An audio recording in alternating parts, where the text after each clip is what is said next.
सिलीगुड़ी महकमा अदालत की फास्ट ट्रैक कोर्ट ने पत्नी की हत्या करने के आरोप में हत्यारे पति को दोषी करार देते हुए उम्र कैद की सजा सुनाई है। गौरतलब है कि साल 2012 26 जून की रात को डांगीपाड़ा कुमारटोली में गायत्री नायक नामक एक महिला की धारदार हथियार से हमला कर बेरहमी से हत्या कर दी गई थी। घटना के बाद आरोपी पति नवीन नायक फरार हो गया था। खबर मिलते ही सिलीगुड़ी थाना अंतर्गत खालपाड़ा चौकी की पुलिस ने जांच करते हुए घटना के 3 दिन बाद एनटीएस मोड़ से आरोपी पति को गिरफ्तार कर लिया। इसके बाद सिलीगुड़ी महकमा अदालत के फास्ट ट्रैक कोर्ट में गायत्री नायक हत्याकांड मामले पर सुनवाई शुरू हुई। इधर 12 साल तक अदालत में मामला चलने के बाद सारे सबूत और 22 लोगों की गवाही के आधार पर न्यायाधीश ने अपना फैसला सुनाते हुए आरोपी को दोषी करार देते हुए उम्र कैद की सजा सुनाई। आज इस विषय पर सरकारी पक्ष के वकील समीरन सूत्रधर ने बताया कि नवीन नायक पेशे से एक ड्राइवर था, लेकिन उसे अपने से करीब 10 वर्ष बड़ी गायत्री से प्यार हो गया, जिसके बाद नवीन और गायत्री ने शादी कर ली थी। इसके बाद दोनों डांगीपाड़ा कुमारटोली में किराए के घर में रहने लगे, लेकिन साल 2012 26 जून की रात नवीन नायक ने प्लानिंग के तहत देर रात को सो रही अपनी पत्नी गायत्री नायक की बेरहमी से हत्या करके फरार हो गया। लेकिन घटना के 3 दिन बाद पुलिस ने उसे गिरफ्तार कर लिया। वहीं लंबे समय तक कोर्ट में मामला चलने के बाद आज अदालत ने आरोपी के खिलाफ अपना फैसला सुनाया और 12 साल बाद मृतक गायत्री को इंसाफ मिला।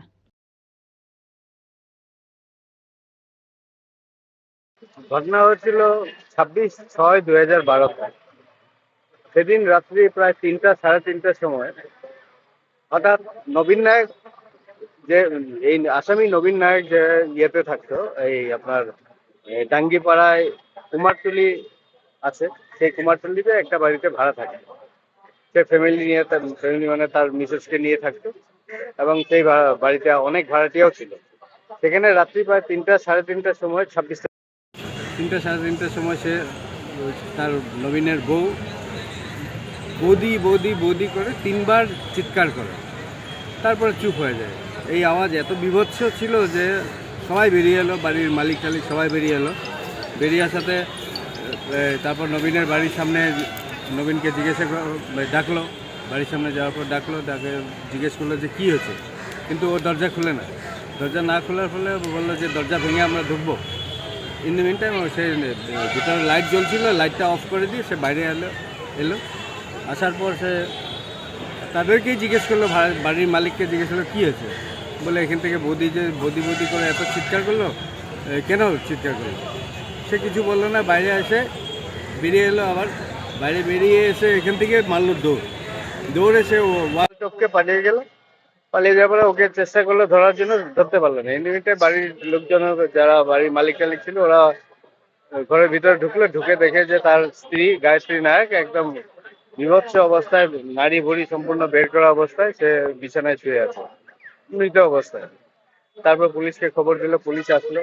এমনিতে নবীন তো পালিয়ে গেল, নবীন নায়ক সে পালিয়ে গিয়ে সে 3 দিন পর 29 তারিখে সে শিলিগুড়ি এনটিএস মোড়ের কাছে পুলিশ, মহেশ সিং ছিল এই কেসের আয়ক। মহেশ সিং ওকে পাকড়াও করে এনটিএস মোড় থেকে তারপর ধরে এনে এখানে বিচার চললো একদিন। বিচার চলে এই কেসটা অনেকবার মহামান্য হাইকোর্টেও কয়েকবার অ্যাপিলে গেছিলো। যাই হোক, আজকে এটার সাজা ঘোষণা হলো, লাইফ যাবজ্জীবন কারাদণ্ড। বাচ্চারা বিভিন্ন সাক্ষী ছিল, নাম এই মুহূর্তে নাম না বলা ঠিক আছে, অনেক ভালোবাসে। কিন্তু আয়ও ছিল মহেশ সিং, খুব ভালোভাবে এটা ইনভেস্টিগেশনটা হয়েছিল। একটা চাক্ষু দিয়ে চাক্ষু রিকভারি হয়েছে। চাক্ষু বেডরুমেই ছিল, সেই বেডরুম থেকে সে মারার ইন্টেনশন নিয়েই সেই রাত্রে শুয়েছিল এবং 3:30টার সময় মেরেছিল। যে মারার কারণ মনে হয় যে বাড়ির লোকজন সব শুয়ে থাকবে, এটা মার্ডার করে সে বেরিয়ে যাবে, তা মার্ডার করবে। কিন্তু যেহেতু গায়ত্রী জেগে চিৎকার চেঁচামেচি করার ফলে বাকি বাড়ির লোকজন বেরিয়ে আসে। তো তাকে কেসে প্রচুর ডিফিকাল্টি ছিল, অনেক ডকুমেন্ট, অনেক সাক্ষী সাবুত সমস্ত সবাই সুন্দরভাবে সাক্ষী দিয়েছিল। সঠিক বিচার হয়েছে।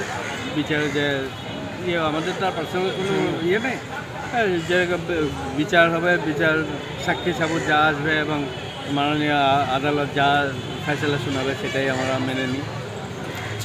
আজকে আমাদের এই কোর্টের আমাদের যে হাকিম যিনি আছেন মহামান্য